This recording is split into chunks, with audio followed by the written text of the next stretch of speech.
Paz e bem, seja bem-vinda, bem-vindo ao nosso blog O Espírito de São Francisco de Assis nas Fontes Franciscanas. Este é o nosso 93º encontro. Nós estamos meditando nos últimos encontros sobre a admoestação 15 de São Francisco, que se intitula Da Paz.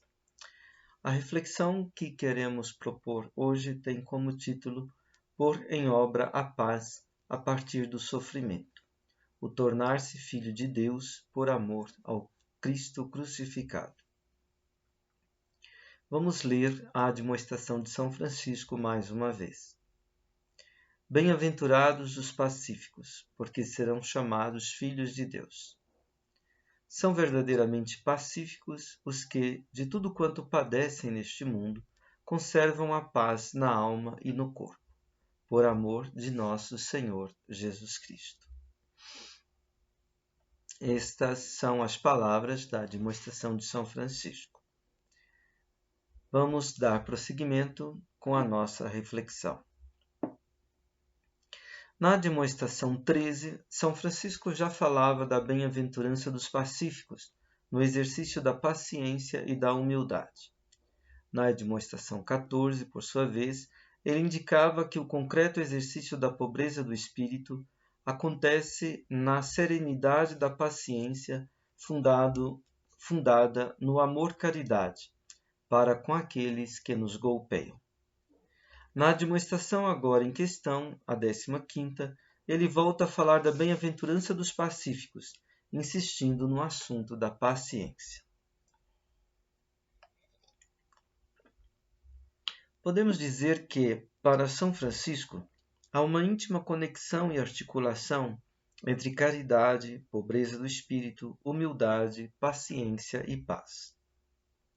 Estas virtudes formam uma única estruturação. Talvez pudéssemos comparar esta estruturação com uma árvore. A caridade seria como que a raiz, a pobreza do espírito como que o tronco, a humildade e a paciência seriam análogos aos ramos e a paz à flor e ao fruto.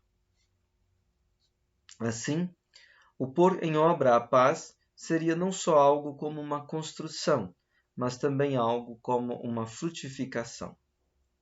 O servo de Deus, isto é, o discípulo de Jesus Cristo crucificado, é alguém que é essencializado, formado, estruturado, posto de pé, tornado ereto e reto na vida a partir do vigor de ser essencializante destas virtudes. Pacíficos são os que põem em obra a paz. São os artesãos cuja obra é a paz. No seu agir e deixar de agir, no seu fazer como também no seu sofrer, realizam, isto é, perfazem, consumam a obra da paz. Os que consumam a obra da paz são chamados, isto é, são evocados e são ditos e são de fato filhos de Deus. É o que nos diz a bem-aventurança proclamada por Jesus no seu Sermão da Montanha. Bem-aventurados os pacíficos, porque serão chamados filhos de Deus. Ao gerar a paz no mundo, os pacíficos são gerados, eles mesmos, como filhos de Deus. E sendo gerados, vêm à luz, aparecem como tais. Mas, perguntamos, o que é a paz? A paz essencial não é a paz meramente privativa ou negativa, ou seja, a mera ausência de lutas, de perturbações, de conflitos. Não é o sossego no sentido da comodidade do autoasseguramento humano.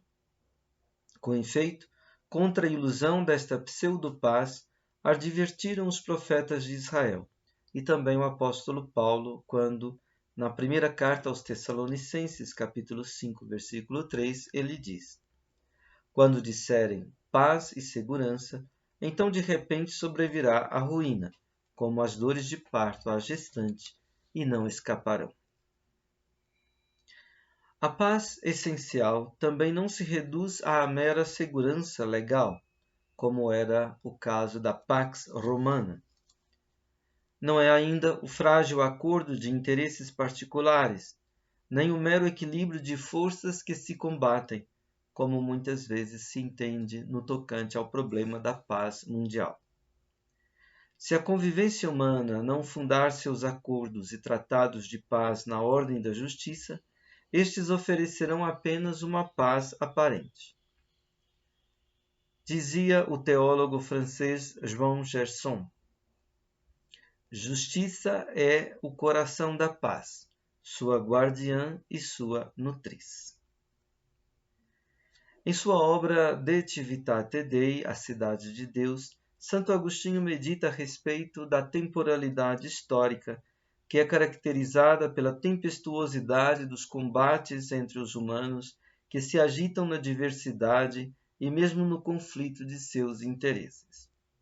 Toda a paz os humanos instituem como um mero acordo de interesses ou um mero equilíbrio de forças hostis é insuficiente. Ali, o bispo de Hipona medita a respeito do sentido essencial da paz e diz: assim, a paz do corpo é a ordenada complexão de suas partes, a da alma irracional, a ordenada calma de suas apetências. A paz da alma racional é a ordenada harmonia entre o conhecimento e a ação. A paz do corpo e da alma, a vida bem ordenada e a saúde do animal. A paz entre o homem mortal e Deus é a obediência ordenada pela fé sob a lei eterna. A paz dos homens entre si, sua ordenada concórdia. A paz da casa é a ordenada concórdia entre os que mandam e os que obedecem nela. A paz da cidade, a ordenada concórdia entre os governantes e governados. A paz da cidade celeste é a ordenadíssima e concordíssima união para gozar de Deus e ao mesmo tempo em Deus. A paz de todas as coisas, a tranquilidade da ordem. A ordem é a disposição que as diferentes coisas e as iguais determinam o lugar que lhes corresponde. Esta citação de Santo Agostinho do livro 19, capítulo 13. A paz é essencialmente a tranquilidade da ordem, lemos no texto citado de Agostinho. A ordem é uma unidade relacional, em que a disposição das coisas, segundo suas diferenças e segundo suas igualdades, é constituída. Neste todo uno relacional, cada coisa tem seu lugar. Encontrar seu lugar neste todo e ocupá-lo é o que garante aos seres a paz. A ordem universalíssima e primeira é a ordem do ser. A paz se dá na vida do homem quando ele está em harmonia com o todo, quando ele segue o curso da terra e do céu, das coisas humanas e das coisas divinas, segundo suas dinâmicas próprias, segundo suas identidades, diferenças e igualdades. A paz se dá com e como a plenitude do sentido do viver, quando o ser humano, satisfeito com a gratuidade da vida, numa atitude de finitude agraciada, flui na liberdade do ser. Uma antiga história chinesa taoísta nos mostra como. Abre aspas. Confúcio contemplava as cataratas de Luliang. A cortina de água tem a altura de quase 20 metros. Depois da queda, a corrente impetuosa de águas espumantes se precipita ao longo de uns 50 quilômetros entre as rochas. Nem tartarugas, peixes ou crocodilos poderiam nadar nesse turbilhão. Viu, porém, um homem nadando na torrente. Crendo tratar-se de um suicida cansado dos sofrimentos da vida, mandou que seus discípulos o salvassem da morte. A uns 100 passos abaixo, porém, o homem saiu da água, sacudiu alegre os cabelos molhados e cantarolava. Disse Confúcio: Pensei que você fosse um espírito. Vejo, porém, que é um mortal, um ser de carne e osso. Diga-me, por favor, em que consistem a técnica e o método de sua natação? Respondeu-lhe o mortal: Não sei. Instalei-me na terra, enraizei-me no hábito do cotidiano, no recolhimento do habitat diário, alojei-me na fluência da vida. Aos poucos, a fluência da vida se tornou a morada da minha natureza, a lei perfeita que rege o meu corpo. Caio na água, desço e subo com ela, correspondendo à sua doação. Não há técnica nem método. Perguntou-lhe Confúcio: O que significa instalar-se no hábito do cotidiano, alojar-se na fluência da vida, tomar corpo na regência da lei perfeita? Respondeu-lhe o homem: Sou camponês, nasci na terra, moro nela. Isso se chama paz, o recolhimento diário. Da paz flui a vida. Deixar fluir a vida no recolhimento diário é o hábito. Isso se chama ser. Com o tempo, o ser toma corpo, cresce como fruto da vida, impregnado de vigor. Tudo é uno. Cada caminho é ressonância da vida. Isso se chama liberdade ou espírito. É só isso e nada mais. Fecha aspas. Seguimos nossa reflexão. Paz é ser resguardado na dinâmica da liberdade, na dinâmica do espírito. Paz é a serenidade do mistério de ser. A pobreza do espírito é o vigor de ser, do deixar ser. Deixar ser não é omissão. Deixar ser é cuidar para que cada coisa seja restituída ao abrigo de sua essência, ou seja, de seu vigor próprio. Este cuidado liberta para a paz de um abrigo, em que cada coisa, em sua identidade e diferença, é resguardada em seu vigor de ser. Ser resguardado no próprio vigor de ser, em harmonia com o todo do ser, com a fluência da vida, é salvação. Paz é plenitude de salvação e de bênção. Ela é dom divino. O povo de Israel assim experimentou a paz. Um de seus salmos canta: Amor e verdade se encontrarão, justiça e paz se abraçarão. Da terra brotará a verdade, e a justiça se inclinará do céu. O próprio Javé dará o que é bom, e a nossa terra dará o seu fruto. A justiça caminhará diante dele, e suas pegadas ela transforma em caminhos. Este é o Salmo 84 ou 85, versículos de 9 a 14. Seguimos refletindo. Aqui, neste salmo, amor e verdade, justiça e paz criam uma dinâmica de unidade do todo, em que céu e terra, o divino e o humano confluem, convergem para o bem, isto é, para o estar no ponto da plenitude de ser, da unidade harmônica. A paz é uma dádiva divina, mas sua recepção requer todo o empenho humano de viver na justiça, isto é, de modo ereto e reto, dando a cada coisa o que é seu, segundo suas identidades, diferenças e igualdades, bem como o empenho de viver segundo a dinâmica da verdade e do amor. No Antigo Testamento lemos: O Senhor é paz. Livro dos Juízes, capítulo 6, versículo 24. No Novo Testamento, de modo semelhante, também lemos a respeito de Jesus Cristo. É Ele a nossa paz. Carta aos Efésios, capítulo 2, versículo 14.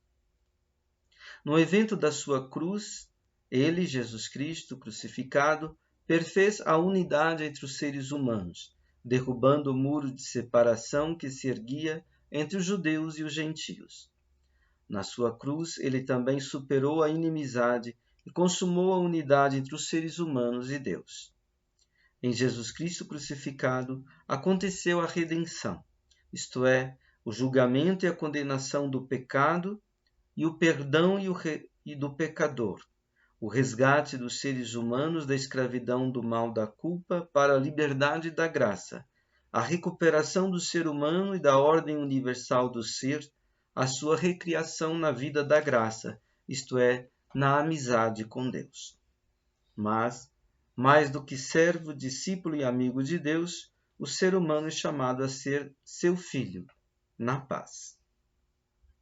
No Sermão da Montanha, Jesus declara: Bem-aventurados os pacíficos, porque serão chamados filhos de Deus. No pôr em obra a paz, os seres humanos são restaurados em sua imagem e semelhança para com o Deus, tornam-se filhos no Filho. Esta geração, este tornar-se filho, porém, não se dá sem as dores da gestação e as dores do parto. Toda a questão está em compreender e acolher que a obra da paz não é consumada fora das tensões da vida real, sem trabalho, sem luta, sem sofrimento. Antes de ser êxtase, a paz é êntase, isto é, uma tensão fundamental de suportação. Antes de ser transcendência, a paz é insistência na refrega de conflitos e tensões que caracterizam a vida dos mortais. Se o homem quiser encontrar a leveza de ser, ele precisa agravar o seu viver. Se o homem quiser pôr em obra a paz, ele precisa combater o bom combate. Vamos citar de novo uma passagem do filósofo Emanuel Carneiro Leão, que nós mencionamos na nossa meditação a respeito da admoestação 14. Abre aspas. O homem não somente vive, o homem, para viver como homem, tem de sobreviver à sua natureza. O poeta expressou num famoso verso: a vida é combate que os fracos abate, os fortes, os bravos só pode exaltar. Heráclito de Éfeso já tinha dado a esta luta dá e pela sobrevivência uma extensão universal. O combate é pai de tudo é senhor. De uns fez homens, de outros deuses. A uns demonstra escravos, a outros livres. À pedra lhe é dado tudo pronto e acabado, seu modo de ser e de entregar a paisagem. A pedra não precisa conquistar seu espaço na refrega de conflitos e tensões, na disputa de lutas e empenhos consigo mesma e com os outros. É somente no homem para o homem que ser e combater se identificam. Existir é ter de lutar consigo e com os outros, para transcender sua natureza numa autenticidade de sentido. Ser homem equivale, pois, a ter o ofício de criar a cada instante o próprio modo de ser e realizar-se. Ao homem, porém, só lhe é conferida a possibilidade de ser, e não a realidade de existir. Esta, ele a tem que conquistar, elaborando um perfil singular, dando uma fisionomia individual à sua existência. É o sentido da passagem do mito do Gênesis: comerás o teu pão com o suor do rosto. O homem tem de ganhar a vida com o próprio esforço, em todos os níveis de sua realização, não apenas no nível econômico, mas, sobretudo, no nível da autenticidade de um sentido plural e polivalente. Fecha aspas. Até aqui a citação do texto do professor Emanuel Carneiro Leão, que está no livro Filosofia Contemporânea, da editora Daimon, 2013, página 135.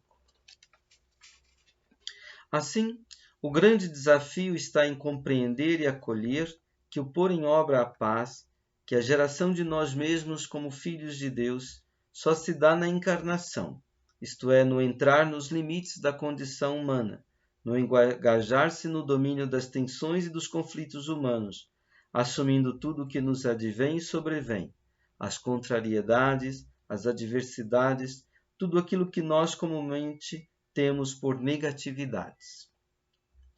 Frei Hermógenes Harada comenta, abre aspas, alguém é filho quando tem a mesma natureza, o mesmo caráter, quando pela criação se torna a imagem e semelhança dos pais. Assim é com os filhos de Deus.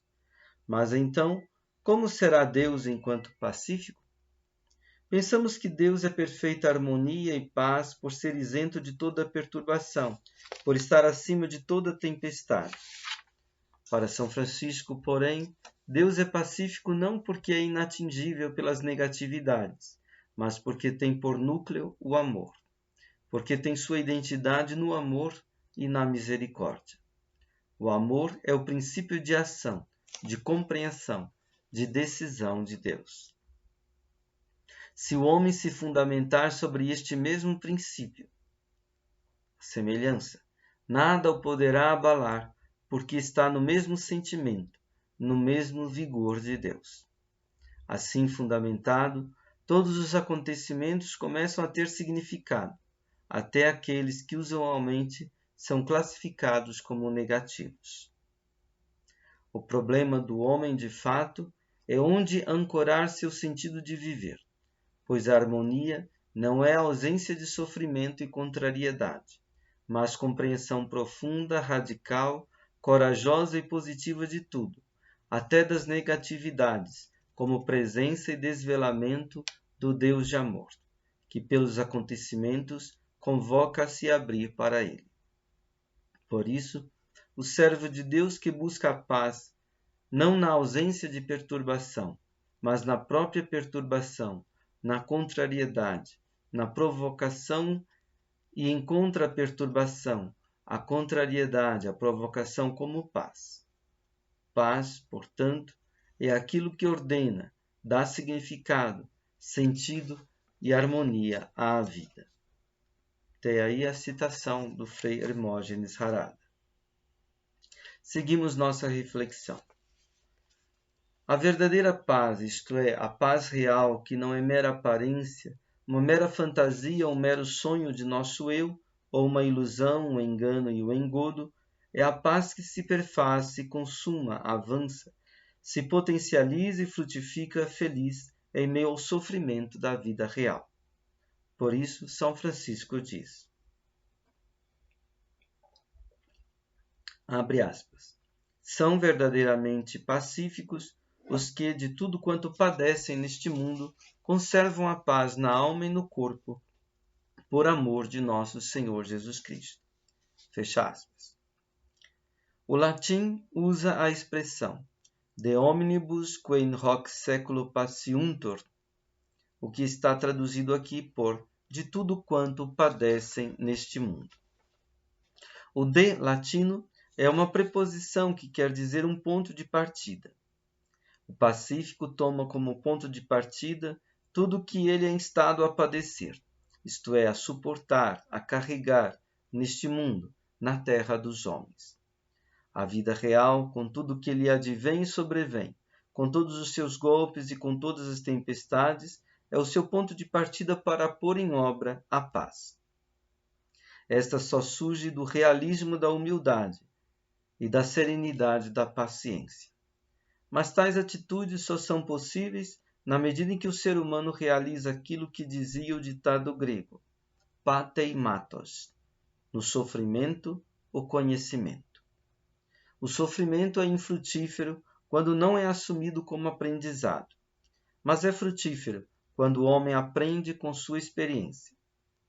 Frei Harada diz, abre aspas, há dois tipos de dificuldades. Uma que provoca para acordar mais porque você sente que ali tem coisa, outra que asfixia porque você não sente nela nenhuma convocação.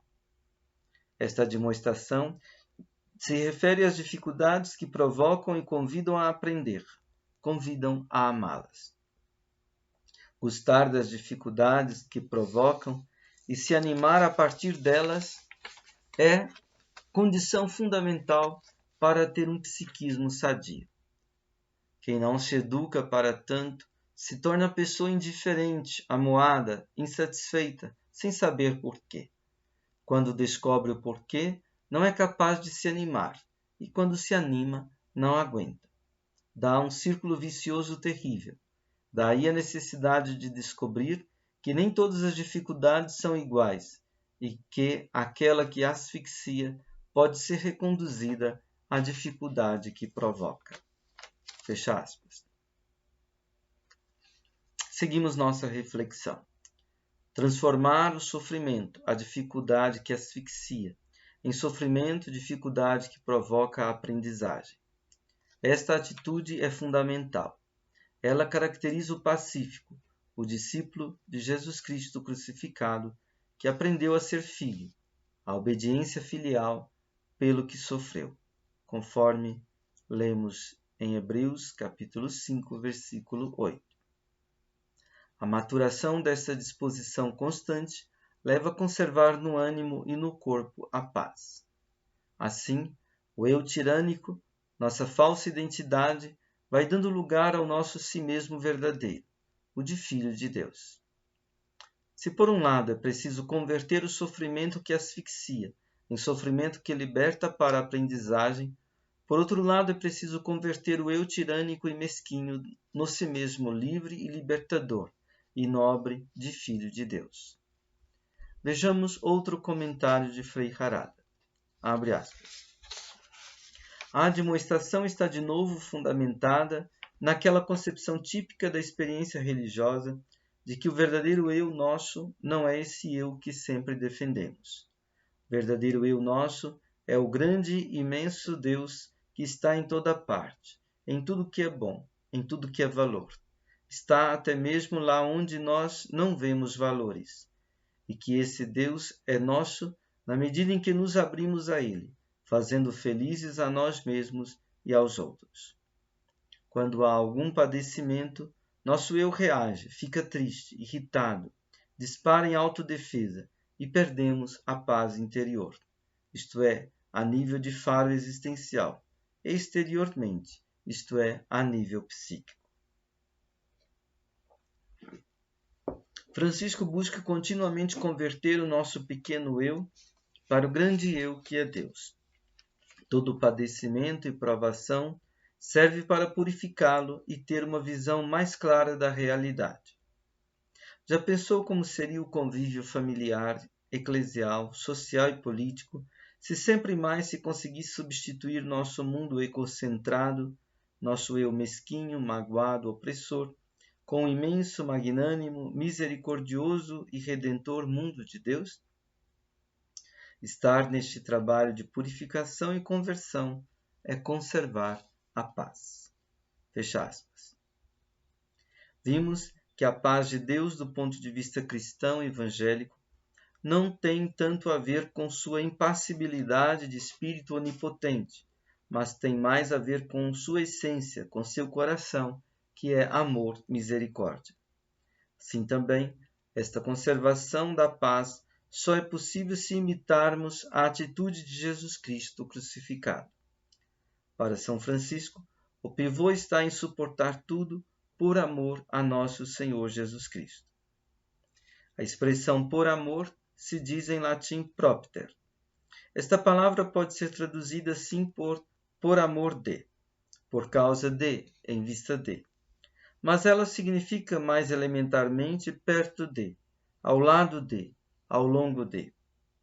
Poderíamos sustentar tudo que nos advém e sobrevém como dificuldade e sofrimento, conservando a paz. E só é possível caso nós o façamos estando perto de Jesus Cristo, caminhando lado ao lado com Ele ao longo de seu caminho, tendo-o como mestre querido, como irmão maior, como amigo, como companheiro de humanidade. Tudo isso que São Francisco ensina é uma nova compreensão do ser e um novo ser. Terminemos com este aceno dado pelo Frei Harada. Abre aspas. É importante entender que a paz de que fala São Francisco tem que ser por amor de nosso Senhor Jesus Cristo. Uma pessoa pode ter problemas e estar em paz interiormente porque está buscando o domínio de si. Outra pode ser pacífica por índole.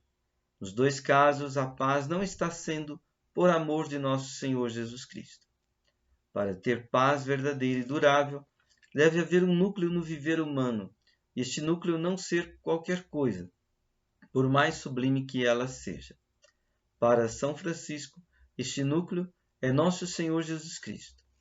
A expressão por amor de nosso Senhor Jesus Cristo significa movido pelo amor que Jesus Cristo tem. Este é um núcleo totalmente especial, pois é a compreensão, a fé, a crença, a aceitação discipular de Deus como foi experimentado por Jesus Cristo. Nesta acepção está toda a concepção de Deus e do universo de São Francisco. Atrás dessas palavras está a maneira de São Francisco viver o amor. Fecha aspas. Que assim seja. Agradecemos sua atenção, sua paciência e até a próxima oportunidade.